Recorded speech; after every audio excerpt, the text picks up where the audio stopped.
Good morning friends. तो हम लोग पढ़ रहे हैं इन्वायरमेंटल साइंस। इन्वायरमेंटल साइंस पढ़ रहे हैं, जिसमें से हम लोगों ने जैविक अजैविक घटक खत्म कर लिया है और फूड चेन वगैरह भी खत्म किया, ट्रॉफिकल लेवल पढ़ लिया है। ठीक है, तो आज हम शुरू करते हैं कि बायोम क्या होता है। बायोम, जिसको बायोम, ठीक है, बायोम क्या होता है थोड़ा इसके बारे में जानते हैं। जो हमारे मतलब हमारे जो भारत में या फिर हमारे जो विश्व में जो भी जलवायु होती है, जलवायु से संबंध, देखिए पहली बात तो ये आप ध्यान रखिएगा कि हम बहुत ज्यादा डीपली नहीं पढ़ सकते हैं या नहीं पढ़ेंगे, क्योंकि हम लोग पास टाइम भी कम है। और सबसे इम्पोर्टेंट बात ये है कि हम लोग को जनरल इन्वायरमेंटल साइंस पढ़ना है, मतलब जो नॉर्मली है, जो जनरल है, जो सब में पूछते हैं, जो सभी एग्जाम में लेकर पूछता है, एक जीके की तरह से पूछता है। ठीक है, तो हम इसलिए ज्यादा उसमें डीपली न जाके हम जो बेसिक चीजें हैं उसको हम क्लियर कर लेते हैं कि बायोम होता क्या है। तो देखिए बायोम क्या होता है, पहली बात तो जानिए जो वनस्पति होते हैं, वनस्पति जानते हैं कि पेड़ पौधे या वहाँ किसी भी क्षेत्र की जो मुख्य वनस्पतियां होती हैं उसी को हम वो क्या होते हैं, वनस्पति होता है। ठीक है, किसी भी क्षेत्र का जो पेड़ पौधे होते हैं जो नॉर्मली पाए जाते हैं, वनस्पति हो गया। और प्लस वहाँ की जो जलवायु होती है, किसी भी क्षेत्र की जो जलवायु होती है, देखिए नॉर्मल चीज आपको बताएंगे जो आपको समझ में आ जाएगी।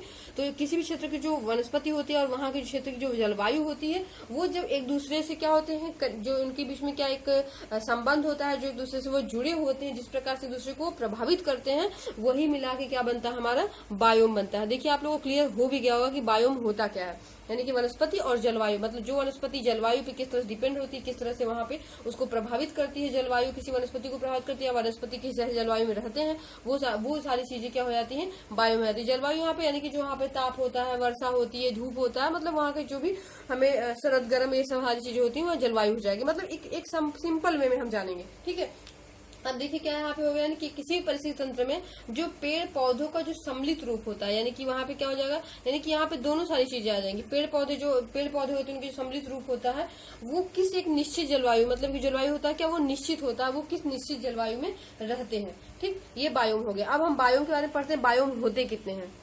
तो देखिए हमारे पूरे जो पूरा विश्व है, जो पूरा संसार है, उसमें जो है कितने प्रकार के बायोम होते हैं, कितने बायोम होते हैं, उसमें 7 टाइप्स के इसमें बायोम, ये जो बायोम होता है इसको 7 टाइप में, 7 भागों में क्या होगा, बांटा गया है। इसको 7 भागों में डिवाइड किया गया है, बांटा गया है। तो हम सातों के बारे में पहले इसको स्टडी कर लेते हैं, या फिर सातों के बारे में इसका कम से कम नाम तो जान ले कि सातों होते कौन से हैं, क्योंकि उसी से आपको सारे क्वेश्चन क्लियर हो जाएंगे। तो पहला इसमें होता है टुंड्रा बायोम। ठीक है, टुंड्रा या इसको टुंड्रा पढ़ते हैं, यहाँ पे रहेगा टुंड्रा बायोम पढ़ते हैं इसको। पहला है, फर्स्ट है इसमें। सेकंड आते हैं, इसमें होता है टैगा बायोम होता है, टैगा बायोम। देखिए 7 होते हैं, सातों आपको जानना पड़ेगा। फिर थर्ड होता है इसमें कौन सा, शीतोष्ण। कौन सा होता है, शीतोष्ण घास स्थल बायोम। इसको आप लोग नोट कर लीजिएगा, इसको याद कर लीजिएगा। ठीक है, नेक्स्ट इसके बाद आता है शीतोष्ण के बाद आता है कौन सा, उपोष्ण आता है, उपोष्ण घास स्थल बायोम पढ़ते हैं। फिफ्थ आता है इसमें कौन सा, इसमें फिफ्थ आ जाएगा उष्ण आ जाएगा, उष्ण घास स्थल बायोम, इसको पढ़ते हैं। 6 आ जाता है इसमें विषुवतीय। अभी सबके बारे में बताते हैं। ठीक है, विषुवतीय, ये कौन सा आ जाएगा इसमें, विषुवतीय बायोम हो जाएगा। ठीक, और 7th होता है लास्ट, इसमें कौन सा हो जाएगा, मरुस्थलीय। कौन सा हो जाएगा, मरुस्थलीय बायोम। ठीक, इतनी सातों का आपको क्लियर हो गया। सातों कौन सा है, यानी कि टुंड्रा, इसको टुंड्रा इंग्लिश में बोलते हैं, इसको टैगा को टैगा इंग्लिश में बोलते हैं, यानी कि टुंड्रा और ये टैगा होता है। ठीक है, टैगा, और इसको क्या बोलते हैं, टेम्परेचर ग्रासलैंड बोलते हैं, इसको सब ट्रॉपिकल बोलते हैं, इसको सब ट्रॉपिकल बोलेंगे, इसको उसको क्या बोलते हैं, ट्रॉपिकल बोलते हैं, ट्रॉपिकल। विषुवतीय को क्या बोलते हैं, इक्वेटोरियल बोलते हैं, इसको डेजर्ट बायोम बोलते हैं। ठीक है, डेजर्ट जो बायोम, आप इसको थोड़ा सा ऐसे नॉर्मली पढ़ लीजिए, फिर आप इसको हम बताते हैं, ग्राफ के द्वारा बताते हैं कैसे क्या है, इसको ग्लोब के द्वारा बताते हैं क्या है। जो मरुस्थली बायोम है, इसमें आप ध्यान दीजिएगा, इसमें जो है गर्म और ठंड दोनों आ जाती है, गर्म और ठंड दोनों आ जाएगा। दोनों प्रकार की मरुस्थली बायोम है, गर्म और ठंड जो दोनों प्रकार के मरुस्थल होते हैं वो दोनों प्रकार के मरुस्थल में आ जाएंगे। और ये अधिकतर कहाँ पाए जाते हैं, कोई भी महाद्वीप होता है, कोई किसी भी महाद्वीप की हम बात करते हैं, महाद्वीपीय जो क्षेत्र होता है उसके जो है कहाँ पाए जाते हैं, ये पश्चिमी छोर पे पाए जाते हैं। ध्यान दीजिएगा, ये पश्चिमी छोर पे पाए जाते हैं। अभी हम बताते हैं ग्लोब में कि कौन सा कैसे कौन सा पार्ट होता है, पूर्व पश्चिम कौन सा क्या होता है। ठीक है, ये होता है। और यहाँ जो विषुवतीय बायोम की बात करते हैं, यहाँ से वनों का प्रयोग शुरू होता है, यहाँ का वनों का प्रवेश यहाँ से शुरू हो जाता है। ठीक है, लेकिन यहाँ और बाकी देखिए घास स्थल बायोम, यहाँ पे अधिकतर जो घास स्थल बायोम पाए जाते हैं, बायोम बायोम, यहाँ पे टुंड्रा बायोम होता है। अभी इसके बारे में हम लोग अच्छे से इसको क्लियर करते हैं ग्लोब के द्वारा। ठीक, देखिए जैसे हमारा मान लीजिए ग्लोब है, ठीक है, ग्लोब के जो बीचों बीच से होकर रेखा जाती है उसको क्या कहते हैं, हम इसको भूमध्य रेखा कहते हैं। क्या कहते हैं इसको, थोड़ा सा अब इसको ही जान लीजिएगा, इसको क्या कहते हैं, भूमध्य रेखा कहते हैं। यहाँ पे 0 डिग्री यहाँ पे लिखा जाता है, ठीक। और यहाँ पे इसके बाद हम क्या करते हैं, इसको हम डिवाइड करते हैं। और देखिए इस तरह डिवाइड करेंगे कि इसमें ये सारों जो सात दिए हुए हैं, इसमें सात जो है आपको दिखाई देंगे, आपको ऐसे याद भी हो जाएगा। और ऐसे क्या होगा, अगर आप पूरे मैप को पढ़ते हैं तो आपको ये पता चल जाएगा कहाँ से कौन से बायोम पाए जाते हैं, या कौन से घास स्थल या कौन से वन जो है वहां पे पाए जाते हैं। तो हम थोड़ा सा इसको नॉर्मली इसमें बता देते हैं कि कर्क रेखा कहाँ होती है, मकर रेखा क्या होती है।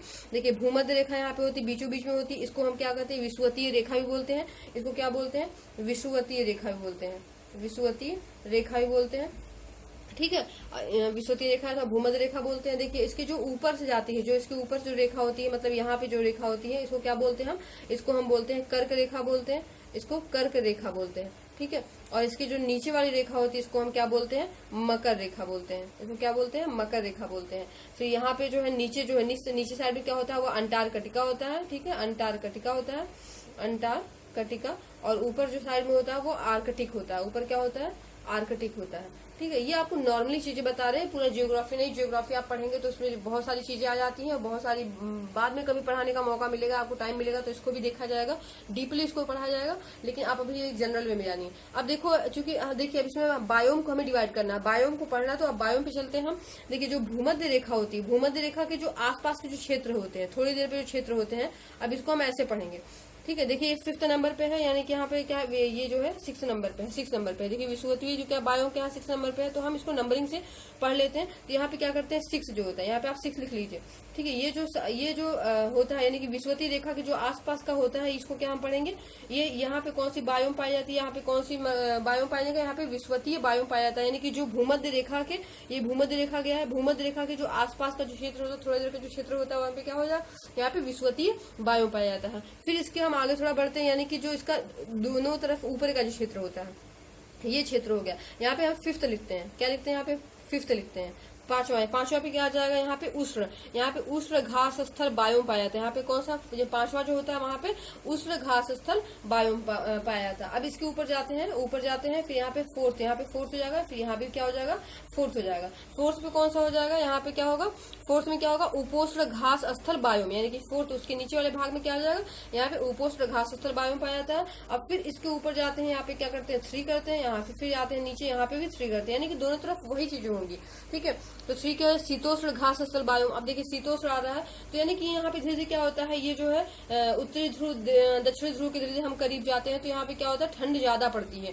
तो यहाँ पे क्या हो जाएगा, यहाँ पे शीतोष्ण घास स्थल पाया जाता है। शीतोष्ण घास के बाद आते हैं यहाँ पे, हम यहाँ पे 2 आते हैं, यहाँ पे लिखते हैं 2। तो यहाँ पे 2 पे क्या आ गया है, टैगा बायोम, यानी कि कौन सा बायोम पाया जाता है, टैगा। और लास्ट में क्या होता है, 1 होता है, यहाँ पे 1 होगा, यानी यहाँ पे कौन सा बायोम पाया जाता है, टुंड्रा बायोम पाया जाता है। ऐसे आप डिवाइड करके आप इसको याद कर लीजिएगा। अब इसमें इंपॉर्टेंट क्या है, अब वो देखिए। पहली बात तो आप जानिए कि इसमें जो दिशा कैसे निर्धारित की जाती है। देखिए इस साइड में होता है, यहाँ पे पूरब होता है, ध्यान दीजिएगा। यहाँ पे क्या होता है, ये पूरब होता है, ठीक है, पूरब। और यहाँ पे क्या होता है, पश्चिम होता है, यानी कि ईस्ट और वेस्ट हो गया। अब यहाँ पे जो ऊपर साइड में होता है, ठीक है, ऊपर में हम क्या करते हैं, नॉर्थ पढ़ते हैं, ठीक है, यानी कि इसको हम उत्तर पढ़ते हैं, क्या पढ़ते हैं, उत्तर। और जो नीचे साइड होता है साउथ, यानी कि इसको हम क्या पढ़ते हैं, दक्षिण। इसको हम किससे इंडिकेट करते हैं, दक्षिण, यानी कि नीचे क्या होता है, दक्षिण। ध्यान दीजिएगा, नीचे हमेशा दक्षिण होगा। आप मैप अगर कोई पढ़ते हैं तो भी आप ध्यान दीजिएगा। कोई आप रीजनिंग सॉल्व करते हैं, रीजनिंग आता है ना, रीजनिंग जो होता है इसमें भी हम ऐसे डिवाइड करते हैं। रीजनिंग में क्या करते हैं, उसमें डिवाइड ऐसे हम करते हैं, यहाँ पे क्या होता है, ये पूरब होता है, यहाँ पे क्या होता है, पश्चिम होता है, ऊपर क्या होता है, उत्तर होता है, और नीचे क्या होता है, दक्षिण। और रीजनिंग भी ऐसे ही सॉल्व होगी।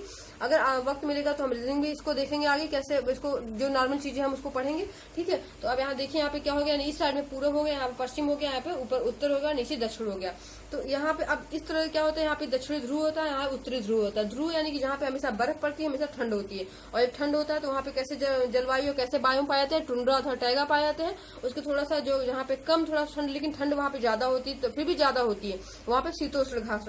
अब देखिए यहाँ पे क्वेश्चंस कैसे बनते हैं, वो भी हम लास्ट में अभी हम आपको क्वेश्चन लेके आते हैं, इससे संबंधित क्वेश्चन कैसे पूछते हैं। तो ये सारी चीजें क्लियर हो गई। यानी कि बायोम अगर पूछता है तो बायोम कितने होते हैं, 7 होते हैं, 7 का आप नाम याद कर लीजिएगा। और इस तरह से आप डिवाइड करके आप इसको पढ़ लीजिएगा, आप मैप बना के पढ़िएगा कि इस भाग में कौन सा देश, कौन सा महाद्वीप आता है और वहां पे किस तरह का बायोम होता है। ठीक है, चूंकि पूरी तरह से हम चले जाएंगे जियोग्राफी में, इसीलिए हम इसको नॉर्मल चीजें बताते हैं जो आपको इन्वायरमेंट में आने वाला है। इन्वायरमेंटल साइंस में जो भी पूछेगा उससे हम नॉर्मल चीजें आपको बताएंगे।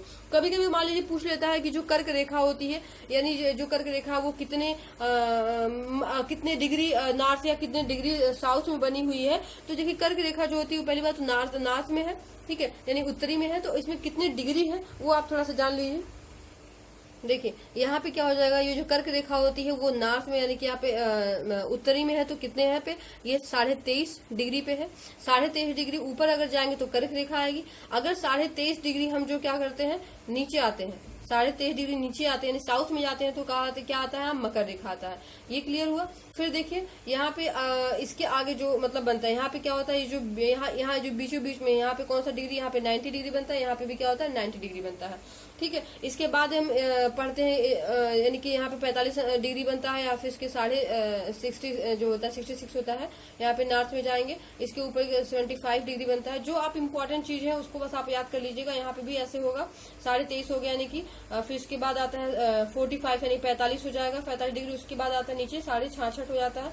ठीक है, जो 66.5 होता है वहाँ पे आर्कटिक चक्र होता है, यानी आर्कटिक जो चक्र जो हमने लिखा है आर्कटिक यहाँ पे क्षेत्र पाया था, लेकिन जो 66.5 डिग्री पे होता है वो आर्कटिक क्षेत्र होता है या चक्र होता है। और यहाँ पे अंटार्कटिक जो चक्र होता है वो किस पे होता है, ये 66.5 डिग्री जो है साउथ में होता है। ये आप याद रखिएगा। ठीक है, अब इससे हम इंपॉर्टेंट कुछ क्वेश्चन सॉल्व करते हैं। हाँ, इसके पहले वाले जो वीडियो में कुछ क्वेश्चन थे जिसमें कुछ स्टूडेंट को क्लियर नहीं हो पाया था कि मतलब बहुत सारी चीजें जो हमने क्वेश्चन बताया था इसमें कि कार्टाजेना क्या होता है या फिर ये जो एजेंडा 21 क्या है, तो थोड़ा उसके बारे में डिस्कशन कर लेते हैं। तो जो हम लोग पिछले वाले क्लास में पढ़े थे उसमें एक जो शब्द आया था काफी बच्चों से मतलब ये था कि क्या है ये कार्टागेना। मैंने बता तो दिया था लेकिन उसको आप लोग डीपली नहीं बताया था। तो कुछ स्टूडेंट बोल रहे थे कार्टागेना आखिर है क्या, तो आप थोड़ा सा इसके बारे में जान लीजिए कार्टागेना क्या होता है। ठीक है, तो ये जो कार्टागेना है एक स्थान है, ये स्पेन में है, एक स्थान है। तो यहाँ पे जैसे कि आजकल भी आप जानते हैं कॉन्फ्रेंस होते हैं, वेबिनार होते हैं, सेमिनार होते हैं, किसी एक मतलब खास सब्जेक्ट पे या किसी एक खास विषय पर जो है बातचीत होती है, उसके बारे में कुछ सुझाव दिए जाते हैं, कुछ नए विचार आते हैं। तो ऐसे ही कार्टागेना नामक स्थान पे यानी स्पेन में जो है वहां पे एक सम्मेलन हुआ था। और जो सम्मेलन हुआ था वो किस पे हुआ था, जैव विविधता पे हुआ था, यानी कि बायोडायवर्सिटी पे हुआ था। जैव विविधता होता क्या है, देखिए जैव विविधता पे हुआ था। जैव विविधता क्या होता है, यानी कि जो एक पृथ्वी पर जो पादप होते हैं, यानी जैव विविधता क्या होता है, जो पादप होते हैं, पादप पेड़ पौधे होते हैं, जो जंतु होते हैं या फिर सूक्ष्म जीव होते हैं, जो सूक्ष्म जीव होते हैं। ठीक है, ये जो भिन्न प्रकार की जातियां इसमें पाई जाती हैं, कई प्रकार की जातियां होती हैं। इनमें जो जातियों में जो आपसी या जीव जंतु में जो पाए जाने में जो विभिन्नता होती है, जो आपस में क्या विभिन्नता होती है, जो विषमता होती है, वही क्या होती है, जैव विविधता होती है। ठीक है, तो चूंकि क्यों विभिन्नता या विषमता की जरूरत है यहाँ पे, क्योंकि जो हमारे जो जैव विविधता यानी जो पृथ्वी पर जो पारिस्थितिक तंत्र, मैंने इसके पहले वाले क्लास में बताया था, जो नहीं पढ़े होंगे या जो आज नए होंगे आप देख लीजिएगा पिछले वाली वीडियो में। तो आप जानते हैं कि जो पारिस्थितिक तंत्र होता है यानी कि इकोलॉजी सिस्टम होता है, उसको संतुलन बनाने के लिए हमें क्या जरूरी होता है कि एक दूसरे पर डिपेंडेंसी या एक दूसरे को कैसे हमें संतुलित करना है। तो वहाँ पे क्या होता है, जैव विविधता का बना रहना आवश्यक, क्योंकि यहाँ पे सभी जो होते हैं वो इंपॉर्टेंट है। पादप भी, जंतु भी, अगर कोई कहे कि नहीं पादप रहे या जंतु न रहे या फिर जंतु रहे सूक्ष्म जीव न रहे, तो ये सारी चीजें क्या होती है, एक मतलब बैलेंस नहीं बन पाएगा, तो संतुलन बिगड़ जाएगा। तो इसलिए यहाँ पे क्या होता है, जैव विविधता मतलब यानी इन सभी का हमारी जो पृथ्वी पर जो विषमता होती है, जो विभिन्नता होती है उसका पाया जाना क्या होता है, इंपॉर्टेंट होता है, जिससे कि हमारे जो पारिस्थितिक तंत्र होता है वो ऐसे ही खूबसूरत, ऐसे ही अच्छी जो हमारी पृथ्वी है बनी रहे। तो यहाँ पे जैव विविधता का यहाँ पे क्या हुआ था, एक सम्मेलन हुआ था, कार्टागेना स्पेन में हुआ था। ठीक है, और कब हुआ था, ये 29 जनवरी को हुआ था, 29 जनवरी को हुआ था 29 जनवरी 2000 में हुआ था। आप याद रख लीजिएगा, क्योंकि इसलिए हम बता रहे हैं जैव विविधता के संरक्षण के लिए यहाँ पहली बार जो ये बैठक हुई थी कार्टागेना के स्पेन में हुआ था, जैव विविधता संरक्षण के लिए। ठीक है, ये क्लियर हो गया। और इसमें कुछ और टॉपिक थे जो कुछ लोगों को मतलब क्लियर नहीं हो पाया था, जिसमें मैंने एक और शब्द दिया था, टिकाऊ विकास की बात की थी। टिकाऊ विकास की बात की थी वहां पे पिछले वाली वीडियो में। ठीक है, टिकाऊ विकास की बात की थी और उसमें क्या था, एजेंडा 21 मैंने कहा था। ठीक है, क्योंकि मैंने इसलिए नहीं बताया था कि ये आप लोग के लिए उतना इम्पोर्टेंट नहीं है, मतलब पूछता नहीं है कि एजेंडा 21 क्या है, इसलिए मैंने आपको नॉर्मली बता दिया था। लेकिन जब ये होने लगा, मतलब बच्चे स्टूडेंट्स कहने लगे, आप लोग कहने लगे कि मतलब इसमें ये होता कि इसके बारे में जानना भी चाहिए, तो फिर मैंने सोचा आपको हल्का सा इसको बता देते हैं। देखिए, ये जो टिकाऊ विकास है, एजेंडा 21 क्या होता है, ये भी एक सम्मेलन हुआ था। ये जो सारी चीजें आपको बता रहे हो एक सम्मेलन से जुड़ा हुआ है। वो सम्मेलन कभी इन्वायरमेंट की सेफ्टी के लिए रखा जाता है, तो कभी हमारी जो है पृथ्वी की सेफ्टी के लिए, जैव विविधता के संरक्षण के लिए, तो ये सब होते रहते हैं सम्मेलन। तो ये भी जो टिकाऊ विकास की बात की गई थी, पृथ्वी शिखर सम्मेलन, इसका नाम दिया गया था क्या, पृथ्वी, ध्यान दीजिएगा इसको, ये पृथ्वी शिखर सम्मेलन, ठीक है, पृथ्वी शिखर सम्मेलन के नाम से इसको हम जानते हैं। ठीक, और ये जो है कहाँ हुआ, एजेंडा 21 के नाम से भी जानते हैं इसको, पृथ्वी शिखर सम्मेलन के नाम से जानते हैं। और पृथ्वी शिखर सम्मेलन इसको सेकंड बोलते हैं। अब आप कहेंगे वन क्या है, वन भी हम बता देते हैं, पहले इसको आप देख लीजिए। तो ये देखो, पृथ्वी शिखर जो सम्मेलन जो सेकंड हुआ था, वो टिकाऊ विकास के लिए हुआ था। टिकाऊ विकास मतलब कोई भी विकास जो होता है, जो ऐसा विकास किया जाए जो टिकाऊ रहे, धारणीय रहे, ठीक है। और ये कहाँ हुआ था या कब हुआ था, ये 2002 में हुआ था, ध्यान दीजिएगा, 2002 यानी कि 2002 में हुआ था। और कहाँ हुआ था, जोहान्सबर्ग में हुआ था। कहाँ हुआ था, जोहान्सबर्ग में हुआ था, जोहान्सबर्ग। और कहाँ है, दक्षिण अफ्रीका में है, दक्षिण अफ्रीका में। तो ये क्लियर हो गया कि ये जो टिकाऊ विकास है क्या, टिकाऊ विकास की चूंकि बात की गई थी कहाँ पे, पृथ्वी शिखर सम्मेलन सेकंड में की गई थी। और कब की गई थी, 2002 में की गई थी। और ये कहाँ है, जोहान्सबर्ग, दक्षिण अफ्रीका में है। ये क्लियर हुआ। अब हम पढ़ते हैं टिकाऊ विकास या जो पृथ्वी शिखर सम्मेलन चूंकि 2 है, अब आप 1 भी बता देते हैं, नहीं तो 1 होगा कि 1 क्या था। जो पृथ्वी शिखर सम्मेलन जो 1 था, यानी जो फर्स्ट था, एक मिनट, इसमें जो 1 था, ठीक है, जो पृथ्वी शिखर सम्मेलन 1 हुआ था, वो कहाँ हुआ था, वो जो है रियो डी जेनेरो में हुआ था, रियो डे जेनेरो। और ये कहाँ है, रियो डी जेनेरो में हुआ था। ये कहाँ है, ये जो है ब्राजील में है। ब्राजील कहाँ है, ब्राजील जो है दक्षिण अमेरिका में है। ब्राजील कहाँ है, दक्षिण अमेरिका में है, ठीक है। ठीक, इसको आप पढ़ लीजिएगा। इसमें जो पहला है, आप ऐसे ही नॉर्मली याद करिएगा, कोई वो नहीं है। कभी कभी चूंकि जीके वगैरह में पूछ देता है। और क्यों पूछता है, क्योंकि वो जो प्रथम होता है उसी के बारे में पूछता है। तो ये सारी जो हम आपको बता रहे हैं वो पहली बार ही हुआ था। तो जो यहाँ पे पहली बार टिकाऊ विकास की बात की गई थी, पृथ्वी शिखर सम्मेलन सेकंड में की गई थी। और जो पृथ्वी शिखर सम्मेलन, ये भी पृथ्वी शिखर सम्मेलन ही है, लेकिन जो पृथ्वी शिखर सम्मेलन जो 1 है, ठीक है, 1 क्यों ज्यादा फेमस है, ये रियो डी जेनेरो में यानी ब्राजील, दक्षिण अमेरिका में हुआ था। और ये क्योंकि यहाँ पे प्रथम यानी पहली बार इसमें किसकी बात की गई थी, प्रथम बार इसमें जलवायु परिवर्तन की बात की गई थी। जलवायु परिवर्तन पर सम्मेलन हुआ था कि जलवायु परिवर्तन हो रहा है, क्यों हो रहा है, उस पर कैसे ध्यान दिया जाए, क्या इससे नुकसान है, क्या इससे फायदा है, इस पे सारी बातें हुई थी। और ये कब हुआ था, ये कब रखा गया था, 1992 यानी कि 1992 में रखा गया था। तो आपको क्लियर हो गया जो पृथ्वी शिखर सम्मेलन 1 क्या है। 1 जो है जलवायु परिवर्तन के बारे में पहली बार बात की गई थी, यहाँ पे 1992 यानी कि 1992 में की गई थी। और यहाँ कहाँ पे, रियो डी जेनेरो में यानी ब्राजील के दक्षिण अमेरिका में। और जो सेकंड क्या है, सेकंड जो है टिकाऊ विकास के बारे में बात की गई पहली बार। ये पृथ्वी शिखर सम्मेलन सेकंड में कब हुआ, 2002 में, जोहान्सबर्ग, दक्षिण अमेरिका में हुआ। इतना क्लियर हुआ। चलिए, अब इसी जब हम लोग सम्मेलन के बारे में बात कर ही रहे हैं, तो हम एक और सम्मेलन की बात कर लेते हैं जो कि काफी इंपॉर्टेंट है। देखिए, नेक्स्ट उसमें क्या है, वियना सम्मेलन है, वियना, ठीक है, वियना सम्मेलन, इसको वियना सम्मेलन के नाम से जानते हैं। देखिए, जो आपको जितने भी सम्मेलन आपको बता रहे हैं वो काफी हाई लेवल का है, लेकिन इम्पोर्टेंट है। हो सकता है बाय द वे पूछ सकता है आपके, ऐसा नहीं है कि न पूछे। कोई भी आप एग्जाम देते हैं, कोई भी जीके जीएस का एग्जाम देते हैं जहाँ पे पूछता है इस तरह का, किसी भी तरह का एग्जाम देते हैं, हो सकता है पूछ दे वियना सम्मेलन किस लिए फेमस है, या फिर पहली बार जो है जलवायु परिवर्तन की बात की गई है, पहली बार टिकाऊ विकास की किस सम्मेलन में बात की गई, ऐसा सारे क्वेश्चन पूछ सकते हैं। अब देखिए, वियना सम्मेलन क्या है, इसमें क्या बात की गई थी, इसमें प्रथम बार जो है ओजोन परत के संरक्षण की बात की गई थी। मैंने अभी इसकी पिछले क्लास में आपको बताया था ओजोन दिवस कब मनाया जाता है, याद भी होगा आपको, देख लीजिएगा, 16 सितंबर को मनाया जाता है।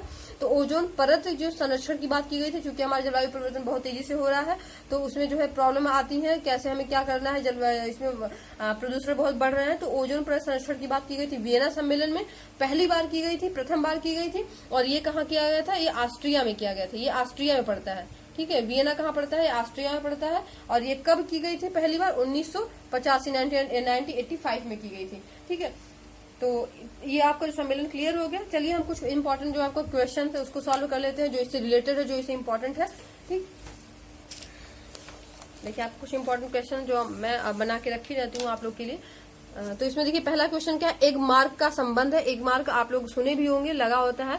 तो ये किस लिए, गुणवत्ता से संबंधित होता है। ये किसमें होता है, कृषि अथवा खाद्य पदार्थ, जो भी कृषि अथवा खाद्य पदार्थ जो भी हमारे मार्केट में आते हैं, जो भी आते हैं, तो उसमें क्या होता है, एग मार्क लगा होता है। आप लोग सुने भी होंगे। तो वो किस लिए होता है, गुणवत्ता, मतलब वो बताता है कि वो कोई भी चीज जो है वो कितनी क्वालिटी है उसमें, या वो क्वालिटी वाली है कि नहीं है, इसलिए लगा होता है। तो सेकंड आते हैं इसमें, वन्य जीव सुरक्षा अधिनियम पारित। वन्य जीव सुरक्षा अधिनियम कब पारित किया गया था, 1972 में किया गया था। और ये किस लिए है, अवैध शिकार और व्यापार को क्या होता है, रोकने के लिए किया गया था। ठीक है, रोकने के लिए वन्य जीव सुरक्षा अधिनियम पारित किया गया था 1972 में। ठीक है, नेक्स्ट क्वेश्चन पे आते हैं, पारिस्थितिकी तंत्र में ऊर्जा का प्रमुख स्रोत है। मैं पहले इसकी पिछली क्लास में बता चुकी हूँ कि पारिस्थितिकी तंत्र में ऊर्जा का प्रमुख स्रोत क्या होता है। तो इसमें क्या होता है, मैंने बताया था सूर्य का प्रकाश। अगर नहीं दिया, इसमें जो है क्या मेन क्या होता है, सूर्य का प्रकाश। कहीं कहीं सूर्य ही केवल दिया जाता है, सूर्य की किरण भी दिया जाता है। तो मतलब सब मिला के आप जानिए सूर्य से ही रिलेटेड है, क्योंकि ऊर्जा का मुख्य स्रोत क्या है, सूर्य है। आते हैं तत्वों का चक्रण। देखिए चूंकि मैंने आधा लिखा है, आपको पूरा मैं समझा दी। तो मैंने आपको समझाया था, मैंने आपको बताया था कि जो पारिस्थितिक तंत्र की हम बात किए थे, जो एक चक्र चल रहा था, मतलब जो उत्पादक होता है, उत्पादक सूर्य से जो प्लांट होते हैं, वो जब एनर्जी लेते हैं तो प्लांट से उनको खाते हैं। कौन सा, जो प्रथम उपभोक्ता होते हैं, फिर सेकंड, जो द्वितीय का उपभोक्ता होते हैं, फिर तृतीय का उपभोक्ता होते हैं, फिर अपघटक होता है। और फिर अपघटक जब कोई चीज पृथ्वी पे मिल जाती है, फिर वो क्या होते हैं, फिर उसको पौधे क्या करते हैं, एलिमेंट्स के रूप में, मुख्य तत्वों के रूप में या खनिज लवण के रूप में क्या करते हैं, उसको एक्सेप्ट कर लेते हैं या उसको ग्रहण कर लेते हैं, और फिर से वही चक्र चलने लगता है। तो उन जो चक्र चलता है, इन तत्वों का जो एलिमेंट का चक्र चलता है, उसे कहते क्या है, उसको हम क्या कहते हैं, जैव भू रासायनिक चक्र। आप इसे याद कर लीजिएगा, ये एग्जाम में पूछेगा, काफी इंपॉर्टेंट है, जरूर पूछेगा। ठीक है, ये जो चक्र होता है वो जैव भू रासायनिक चक्र बोलते हैं। नेक्स्ट हम आते हैं, पर्यावरण संरक्षण अधिनियम पारित किया। जो पर्यावरण के संरक्षण की बात की गई थी, जिसके लिए अधिनियम बनाया गया था, वो पारित कब किया गया था, उसको बनाया कब गया था, 1986 में। अगर डेट पूछता है तो लागू करने के लिए तो 19 नवंबर 1986 में क्या हुआ था, लागू हुआ था। अगर केवल पूछता है कब पारित किया गया था, सन पूछता है, तो 1986 1986 में। ठीक है, 19 नवंबर 1986 में क्या हुआ था, लागू हुआ था। नेक्स्ट आते हैं, सर्वाधिक उत्पादन पारिस्थितिक तंत्र। अभी मैंने आपको इसी क्लास में पढ़ाया कि जो पारिस्थितिक तंत्र होता है उसमें उत्पादन सबसे अधिक कैसे होता है, जो भी बायोम से रिलेटेड। ये क्वेश्चन किससे, बायोम से रिलेटेड मैंने आपको बताया था। मैंने आपको ये करके बताया था कि ऐसे ग्लोब बनाया था। ग्लोब में क्या होता है, बीच में जो होता है विषुवतीय बायोम पाया जाता है। विषुवतीय बायोम के जो आसपास होते हैं, ये सारे क्षेत्र क्या होते हैं, विषुवतीय के होते हैं। ठीक है, इसके जो ऊपर वाले क्षेत्र होते हैं वो क्या होते हैं, उष्ण कटिबंधीय होते हैं। कैसे होते हैं, ये दोनों होते हैं। ये 5th नंबर पर मैंने रखा था। ये क्या होता है, आप पिछले जाके देख लीजिएगा। ये जो था क्या होता है, उष्ण कटिबंधीय। अब देखिए जो बीच में होता है, चूंकि यहाँ पे गर्मी बहुत ज्यादा पाई जाती है, गर्मी बहुत ज्यादा होने की वजह से क्या होता है, यहाँ पे कुछ वनस्पति जो गर्मी वाले होते हैं वही होंगे। मतलब हर प्रकार के जो वनस्पति होते हैं, पेड़ पौधे होते हैं, घास होते हैं, नहीं हो पाएंगे। और इधर क्या होता है, ठंडी बहुत ज्यादा पड़ती है। ठीक है, यहाँ तो ठंडी बहुत ज्यादा पड़ती है, तो यहाँ पे भी वही चीज। लेकिन यहाँ पे क्या होता है, गर्मी भी अपने अनुपात में होती है और ठंडी भी अनुपात में, मतलब एक अनुपात में होगा, गर्मी होगा। ठीक है, गर्मी हम कह सकते हैं, गर्मी, फिर उसके साथ ही वर्षा। ठीक है, या फिर उसके ठंडी, मतलब सारी चीजें, जो भी इन्वायरमेंट, जो भी जलवायु होगा, जो एक नॉर्मल वे में होगा, मतलब सभी जो है वहाँ पे बराबर मात्रा में होंगे या समय समय पे होते रहेंगे। तो यहाँ की जो जलवायु होती है वो सबसे अच्छी होती है, सर्वाधिक उत्पादन करने वाली होती है। तो इसलिए मैंने कहा कि आप लोगों को बस नॉर्मली पढ़ना है, आप नॉर्मली जानते रहिए, थोड़ा सा समझ के उसको पढ़िएगा, ऐसे आप मत पढ़ लीजिएगा। तो यहाँ पे इसीलिए क्वेश्चन क्या हो जाएगा कि सर्वाधिक उत्पादन पारिस्थितिक तंत्र की बात करेंगे तो कहाँ पे, उष्ण कटिबंधीय वर्षावन। क्योंकि उष्ण कटिबंधीय वर्षावन क्या होता है, विषुवतीय रेखा जो होती है उसके आसपास के क्षेत्र के अलावा, कभी कभी देता है कि विषुवतीय रेखा के आसपास का क्षेत्र अगर देता है तो भी आप उसी को टिक करेंगे। और नहीं तो अगर ऐसे देता है कि उष्ण कटिबंधीय वर्षावन या फिर उष्ण वर्षावन या फिर शीतोष्ण वर्षावन, तो इसमें क्या हो जाएगा, उष्ण कटिबंधीय वर्षावन। क्योंकि ये जो है ये विषुवतीय रेखा के थोड़ा नीचे, ठीक है, एकदम विषुवतीय रेखा पे नहीं बल्कि थोड़ा नीचे ऊपर ये पाए जाते हैं। वहां पे जो है समान मात्रा में या समान अनुपात में जो है ठंडी गर्मी बरसात सभी होते हैं। इसीलिए वहां की जो है जलवायु बहुत ही अच्छी होती है। वहां के जो वनस्पति होते हैं वो हर तरह के होते हैं, जीव जंतु होते हैं। ठीक है, तो यह आज की क्लास आप लोग की खत्म होती है। इसमें जो भी इंपॉर्टेंट क्वेश्चन है मैं आपको बता दी। इसके साथ ही हम लोग अपने नेक्स्ट वीडियो में लेके आएंगे और भी इस पे इन्वायरमेंटल साइंस से इंपॉर्टेंट क्वेश्चन। आप ऐसे ही पढ़ते रहिए, ऐसे ही मेहनत करते रहिए। ठीक है, मुस्कुराते रहिए, खुश रहिए। Thank you.